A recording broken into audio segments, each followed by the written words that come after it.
Yeah, it's exactly 12:05 p.m. on today's Wednesday, August 23rd. I'm sitting here, just having finished my breakfast, and I'm sending emails and receiving emails from some friends who have activities going on, and I've been trying to get back to them as quickly as I can, signing up for events and things like that. And already made a few phone calls today, business related, and also to my dad. And while I've been sitting here over the last hour, just having some tea and Gatorade, some chocolate, and vitamins, but these aren't prescription. These are just women's vitamins from like Target or something. Somebody has been using some type of remote capacity electronic assault device to zap me while I've been sitting here just minding my own business and having tea and a small breakfast and sending emails. I have my feet up. And the reason that I'm mentioning this is because if I was actually getting electrocuted or electrically zapped by something that is in this apartment, like a live wire or some type of faulty electrical functioning, having my feet on the ground could actually be leading to some type of electrocution, because you don't know if there's wires underneath the floor. There could be water. If you're standing in water and you're touching some kind of electrical socket with your hands, you could actually electrocute yourself that way. But my feet are up on a leather ottoman, and the chair that I'm sitting on is plastic. It's not metal. So there's absolutely no conductor materials around me. There's no conductor anything around me, right? So my feet are up on a leather ottoman. My shoes are rubber. The chair is plastic. So there's absolutely nothing in anything that I'm sitting on or standing on or have around me. I've got some paper bags that could possibly be leading to this nonstop electrical zapping that I keep experiencing when I'm in this unit doing certain things, but not others. And I keep reporting this because it keeps happening and nobody does anything about it. And it is not environmentally induced. All right. So I keep saying there's absolutely nothing in the environment of this unit that could possibly be causing electrocution to the degree that it is so uncomfortable and so intense that I have to report it to the police and to management. And I have mentioned it to medical practitioners who've actually examined me. They've checked my heart, they've checked my lungs, because it starts manifesting itself as muscle weakness, instant, debilitating, sudden loss of muscle control. That's how you know and it feels like you're literally being zapped. And when it's intense enough, it is so painful that you really can't move. It immobilizes you. And it then starts manifesting in terms of it intense, super skull-cracking headache, difficulty breathing, a burning sensation in the throat and the neck, which is unusual. But again, if your entire body is sort of being zapped, you would probably feel it most intensely in your throat. That's where you breathe and swallow. And then in the chest, and then it goes down through your body, and you lose muscle control in your legs. Sometimes you feel like you're about to pee yourself, even though I never pee myself. Just putting that out there. But that's what it feels like. And this keeps happening in this unit because the Greenville Group is a crooked criminal organization, which I was recently informed has ties to the Russian mafia as well as to BLM. And BLM is a criminal organization, people. They do not do anything to help Black people. I'm sorry. There are much better charities out there to help Black people. BLM is actually a political criminal organization that is under investigation, and Amazon has dropped them from their charity platform because they embezzle hundreds of thousands of dollars on strippers and sex workers and prostitutes and all kinds of illegal stuff. So that's BLM. They're just a bunch of paid perverted thugs, and a number of them seem to live in this building. So there's a criminal operative named J.Irrizary, who is constantly accessing the empty vacant unit behind this wall. She was smoking all morning behind this wall. Every time I woke up and turned over on my bed and then went back to sleep, even at 6 a.m. when it's still kind of dark out, there were these sudden bursts and overpowering blasts of the same exact set of stink and smoke and fumes that she's been generating from behind that wall since she was placed in that unit behind this wall in 2013. And management keeps saying that that unit is vacant and that Jorge, the maintenance manager, stays there occasionally.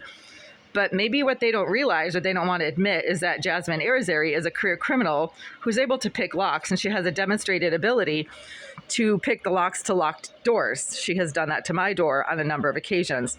So it's not outside of the realm of what is physically possible for her to access the unit behind this wall when Jorge is not there and to engage in the same exact pattern of stalking, harassment, and physical harm as she has been engaging in from behind this wall for 8.5, 9 years now. She still lives in this building. So, what I'm reporting is physically possible. She wasn't moved to like another state or anything like that. She continues to live in this building. She likes to place herself in my path when I come and go from the building. And just a couple months ago, she was standing in front of the building's doorway for like 20 minutes while I stood across the street waiting for her to move. And she stood there like a giant boulder that was taking up more than half the entranceway because she's so large. And I wouldn't have been able to squeeze past her even if I hadn't wanted to, but I didn't want to. So I stood across the street and filmed the fact that she was blocking access to the building at like 10:30 p.m. So she still lives in this building, and she has been using some type of remote controlled stun gun device on me on and off since 2017. 2017 predates the presence of the thug directly below in 76, who seems to be working in conjunction with Ms. J.Irrizary in terms of the stalking, harassment, and assault on my person. And the creep in 88 directly next door, he's a perverted, low-life scumbag, but he's only lived in that unit for eight months. So he's not the one who's using the tasering device. That is J.Irrizary, who is also a prolific cyber criminal, according to the Greenville Group. This is not stuff that I came up with myself. I am reporting what law enforcement has told me about Ms. J.Irrizary, that she's a homicidal psychopath. I am reporting what the Greenville Group has told me about Ms. J.Irrizary, that she is a prolific cyber criminal who, quote, can hack into anything and can get into anything. Those are their exact words about her. They also said she's not a nice person. I believe that. And that she's done some very bad things. I believe that as well, because she continues to do some very bad things to me pretty much every hour that I'm in this unit. And she uses surveillance devices. That also does not come from me. It comes from the Greenville Group, who again referred to her on several occasions as their surveillance expert. And of course, all the sex offenders who live across the street keep shouting and screaming at my windows about things that I do in the privacy of my bathroom. 8 out of 10 times that I use my bathroom. And the creep next door in 88 likes to smack the wall violently when I come out of my bathroom after using it, to let me know, that's some sort of prison code for I know what you're doing or I can see what you're doing. And that keeps happening. That happened throughout last night and this morning as well. So right now, as I'm sitting here minding my own business, sending and receiving emails, my feet are up. I'm not touching any kind of electrical conduit.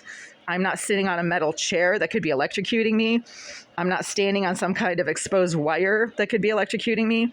I'm getting electrically zapped while I'm sitting here with the same exact type of remote capacity stun gun device that the homicidal psychopath named J.Irrizary has been using on my person from somewhere behind this wall since 2017. And she does it while she smokes and burns and propagates these intense, overpowering, very unusual combinations of cigar smoke, marijuana, and burning rubber.